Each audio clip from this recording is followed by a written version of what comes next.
महाराज जी, मैंने जिंदगी में बहुत दुख देखे हैं। जिन लोगों ने मुझे इतने दुख दिए हैं उनकी नहीं तो उनको सुख कब किसने देखा? हमको कोई बतावे कि हमने जिंदगी में सुख देखा है ऐसा। परिभाषा समझिए सुख की। सुख की परिभाषा है कि वो मिलने के बाद फिर कुछ मिलना बाकी नहीं रहता। जो स्व से मिलता है उसे सुख कहते हैं, जो पर से मिलता है उसे दुख कहते हैं। अब आपको जीवन में किसी को सुख मिला हो तो हमें बताओ। ये कह रहे हैं कि जिन्होंने मेरे को दुख दिया उनको कब सजा मिलेगी? अपनी जबान अगर दांत से कट जाए तो आप क्या पत्थर लेकर दांत तोड़ देंगे? उत्तर दीजिए। अपनी चूक से अगर अपनी जबान कट जाए, दांत से कटी जाती कभी कभी ऐसे, तो आप दंड देते हैं क्या दांतों को? तत्काल क्षमा, और सोचते भी नहीं कि दांतों से अपराध हुआ है। क्यों? क्योंकि अपना है। आप जिनको मान रहे हैं अपना, क्या अपना असलियत में माना था? हमारी वृत्ति ही हमको दुख देती है, आपको सच्ची बताएं। जैसे किसी भी आदमी के दिमाग में आपके प्रति प्रतिकूलता आई तो आपका कर्म ही उसके दिमाग में पहुंच गया। हम कई बार ये दृष्टांत सुनाया है। एक गौतमी नाम की महान तपस्विनी थी, महाभारत में भगवान श्री कृष्ण द्वैपायन व्यास देव जी ने दिखाया। वो बहुत ही सामर्थ्यशालिनी हो गई तपस्या के वक्त। अच्छा, उनका एक पुत्र था, वो खेलने के लिए जंगल में निकला तो काले सर्प ने काट लिया और तत्काल मृत्यु हो गई। तो कुछ वहां के व्याध उठाकर लाए और तपस्विनी जी के आगे जब देखा उन्होंने हमारे पुत्र की मृत्यु कैसे हुई, तो उनका सर्प ने काटा है। मंत्र से आह्वान किया, सामने सर्प। उनका अभी तेरे 100 टुकड़े कर दिए, तूने मेरे पुत्र को क्यों मारा? वो बहुत तपस्विनी थी, सबकी भाषाओं का ज्ञान था। उन्होंने कहा, सर्प ने कहा कि आप व्यर्थ में मुझे दंड देंगी। मैंने नहीं मारा, मेरे सर पर मृत्यु सवार हुई आके और कटवा दिया। बात तो ठीक है। मृत्यु का आह्वान किया और कहा, मैं अपने तपोबल से तुम्हें भस्म कर दूंगी। उनका व्यर्थ में आप अपनी तपस्या नष्ट मत कीजिए। मैंने कुछ नहीं किया, काल ने प्रेरित होकर मेरे से सांप को प्रेरित करवा के कटवा दिया। हाँ, ये भी बात सत्य है। अब उन्होंने काल भगवान का स्वरूप है, सामने आया तो उनका, नाराज मत हो, तुम्हारे बेटे के कर्म ने मुझे प्रेरित किया और मैंने मृत्यु को प्रेरित किया, मृत्यु ने सांप को काट दिया। मूल तुम्हारे बेटे का कर्म है। शांत। को न काहू के सुख दुख कर दाता और निज कृत कर्म भोग सुंदर। अध्यात्म से शांति की बात यह है कि जब हमारा कर्म कहीं ना कहीं हमें दंड देना चाहता है तो घटना बन जाता है, व्यक्ति के दिमाग में बैठ जाता है, वस्तु विपरीत हो जाती है, परिस्थिति विपरीत हो जाती है और दुख भोग कर हम पवित्र हो जाते हैं।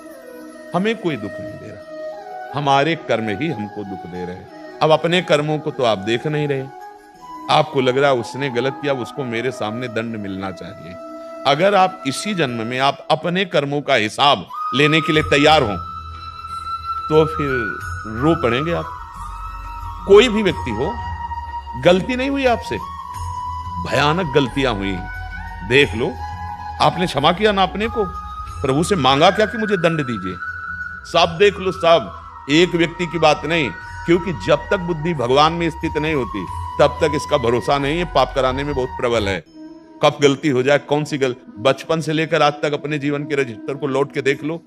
अगर दंड मिले तो होश खराब हो जाए, कोई और नहीं मुझे कष्ट दे रहा, मेरे कर्म ही मुझे अवश्य में भोक्तव्यम कृतम कर्म शुभा। अब वो कर्म जो है किसी व्यक्ति के माइंड में बैठेगा, कोई घटना बन जाएगा, कोई रोग बन जाएगा, कोई परिस्थिति बन जाएगा, कोई वस्तु की प्रतिकूलता बन जाएगी। अब हम देखते हैं बाहरी, अंदर देखते नहीं। हमारे दुख का कारण हमारा किया हुआ कर्म और हमारी सोच है।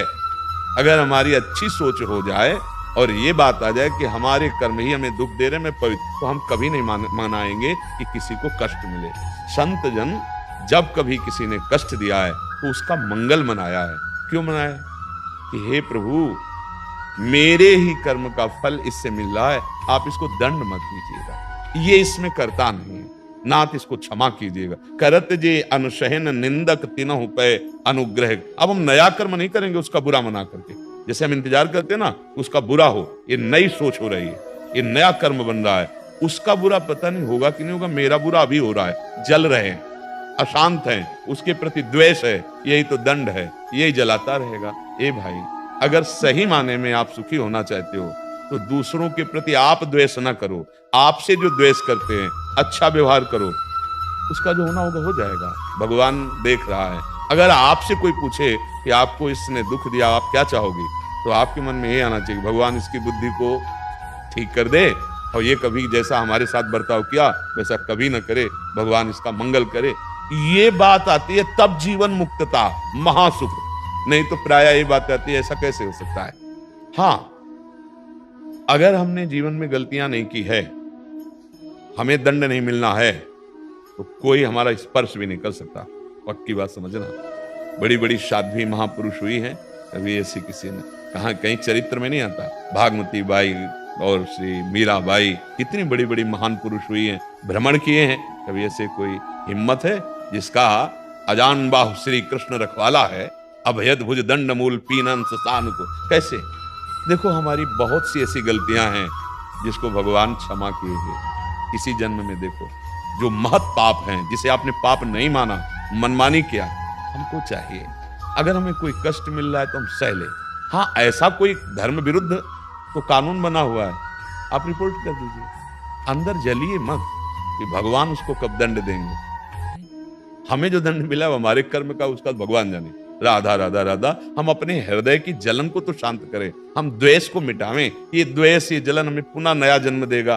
फिर हमारे पक्का हमको भोगना पड़ेगा जो जो हम सोच रहे हैं, जो जो हम कर रहे हैं, वो बिल्कुल खेती में बो रहे हैं। एक दृष्टांत में हमने पढ़ा था कि एक आदमी के बच्चा नहीं होता था। उसने किसी ऐसे मंद बुद्धि वाले से पूछा जो अपने को बहुत ज्ञानी समझते पर मंद बुद्धि, तो उन्होंने कहा यदि देवी को बकरे की बलि दी जाए तो पुत्र प्राप्त हो जाएगा। अब वो बकरा गांव में ढूंढा तो एक नवीन बच्चा हुआ था, माँ का दूध पी रहा था। अब तो उस गृहस्थ ने कहा बकरी सही देंगे हम, क्योंकि नया बच्चा के लिए दे दें तो क्या, खरीद लिया। और बकरी देखती रही और मंत्र वंत्र पढ़े गए और बच्चे को, अब वो आंसुओं से युक्त, ऐसा नहीं कि पशु को ज्ञान नहीं होता, प्रियता नहीं होती, उसके बच्चे को छीनकर उसका गला काट। बच्चा कैसे हो सकता है? कैसे हो सकता है? किसी के बच्चे को काट के कहीं अपने को बच्चे का सुख मिल सकता है? अब उसका शरीर जब छूटा उस व्यक्ति का, अब उसका अगला जन्म बकरे का हुआ और जो बकरा था वो मनुष्य बना। ठीक वही लीला बलि देने के लिए जब लाया तो गीता के महात्म्य पढ़ा था, जो हिंदी से गीता पहले आती थी, महात्मा हर अध्याय का महात्म्य रहता था। तो बकरा हंसा मानो, तो उसने पूछा कि हंसे क्यों? बोले जो छुरी टे रहे हो ना, जो मुझे काट रहे हो ना, ये मेरे कर्म का फल है। मैं, तू बकरा था पूर्व में और मैंने तुझे काटा था, अब आज वही मुझे दंड मिल रहा है। हमारा बहुत जन्मों का हिसाब किताब, भीष्म जैसे महापुरुष बाणों की सैया में, देखो बड़े बड़े संतों, किसी कैंसर, किसी की ये सब क्या है? हमारे कर्मों का फल है। कोई थोड़ी हमें दंड दे रहा है, हमारे कर्म ही हमको दंड दे रहे हैं। अगर हम सच्चाई को माने तो हम मुक्त हो जाएंगे, और अगर झगड़ा झंझट और ये मनाते रहेंगे इसका बुरा हो, तो वो बुरा हो कि ना हो, लेकिन हमारा अभी बुरा हो रहा है, हमारा हृदय जलेगा और उसको देखते ही शत्रु भाव रहेगा। अब बताओ क्या भाव रह जाएगा? हमारी क्या पवित्रता? हम तो यही मनाते हैं कि हमारी बुद्धि शुद्ध हो जाए, हमें सब में क्षमा भाव करने की शक्ति आ जाए। धर्म विरुद्ध ज्यादा कोई कर रहा हो तो कानून बना हुआ है, हम जले क्यों? हम उसको कानून में रिपोर्ट कर दें। अगर कोई हमारे साथ ऐसा धर्म विरुद्ध बर्ताव करना चाहता है या ऐसा बचाव पक्ष है, भगवान का आश्रय लेकर के व्यवहार में प्रवीणता पूर्वक चला जाए तो प्रपंच से मुक्त हो जाएंगे। नहीं ऐसे ही जला करते हैं। देखो ये तो आपके अंदर भावना है कि उन्होंने दुख दिया इसलिए उनका पतन हो। एक होती ईर्ष्या, दुख नहीं दिया पर बढ़ रहा है तो हम मनाने लगते हैं कि भगवान इसका नाश कैसे हो। हमारी बुद्धि कितनी निकृष्ट है, और उसका पुण्य है, उसने पुरुषार्थ किया, वो बढ़ रहा है, भैया तो सुखी रहे। हमारे भाग्य में ऐसा नहीं बधा है, हमारा ऐसा पुरुषार्थ नहीं, लेकिन ईर्ष्या, मत्सरता जला रही है अंदर से। देख लो अंदर, देखो ना, ये सुधारो बुद्धि, राधा राधा राधा, और सत्संग सुनो, बुद्धि शुद्ध हो जाए, सब ठीक हो जाएगा। तो हमको किसी का विक्षेप स्वीकार नहीं करना। कोई हमें गाली देकर रोकना चाहता है, कोई हमें प्यार करके रोकना चाहता है। हमारा लक्ष्य है प्यार करने वाले में भी प्रभु को देखना, गाली देने वाले में भी प्रभु को देखना। अगर हम मुक्त होना चाहते हैं, दुखों से बचना चाहते हैं, तो सहनशील बने। हाँ, जहाँ विशेष धर्म की बात आती है वहां व्यवस्थाएं हैं, शास्त्र का कानून है, हमारे समाज का कानून, सरकार का कानून। हम जलने से बचें, हम ऐसा कुछ ना करें जो कानून और धर्म के विरुद्ध। ये धर्म के विरुद्ध है। दूसरे का मंगल सोचने वाला कभी मंगल को स्वयं प्राप्त हो ही नहीं सकता। अब अपने आप को हम संभालें, अपने हाथ से अपनी चोट लग जाती है, अपने दांत से लग जाती है। ऐसे ही हमारा कोई कर्म है जो हमको दुख दे रहा है? नहीं, कोई नहीं दुख दे रहा। आप देखो, आप लोग हजारों की संख्या में मिलते हैं रोज, ये भगवान का स्वरूप है। ये आए हैं हमको कृतार्थ करने के लिए, दर्शन देने के लिए। आनंद उठ रहा है एक एक को हमें देख के। वो हमें मान रहे हैं तो वो नाच रहे हैं, वो आनंदित हो रहे हैं, हम दोनों आनंदित हो रहे हैं। किसको?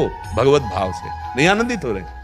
हम क्या आनंदित हो रहे कि इतने हजार रूप में बच्चा, बूढ़ा, माई, बहन, सबके रूप में मेरे प्रभु आके दर्शन दे रहे हैं। साक्षात विराट भगवान सबके चरणों में सबको ऐसे प्रणाम करते हुए चलते हैं। यद्यप चलने में बहुत मतलब कष्ट का विषय होता है, किडनी फेल है ना, ऐसे चलने में थोड़ा अनुकूल, लेकिन ऐसे जब चलते हैं तो फिर पूरा भार उसमें पर नहीं।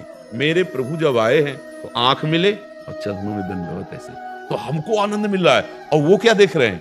प्रभु ही मान के तो आए, संत हैं, भगवान के भक्त हैं, या कोई कह रहे भाई भगवान का स्वरूप है संत जन, तो इस भाव से वो आनंदित हो रहे, नाच रहे हैं। कोई वहां उदास नहीं खड़ा दिखाई देता, सब नाच रहे हैं, सब आनंदित हो रहे। तो क्या हम अपने भाव बदलकर आनंदित नहीं हो सकते?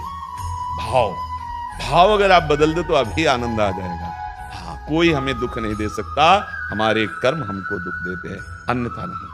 अगर हमारे कर्म दुख देने वाले नहीं तो आप विश्व में खूब आराम से घूमो, कोई दुख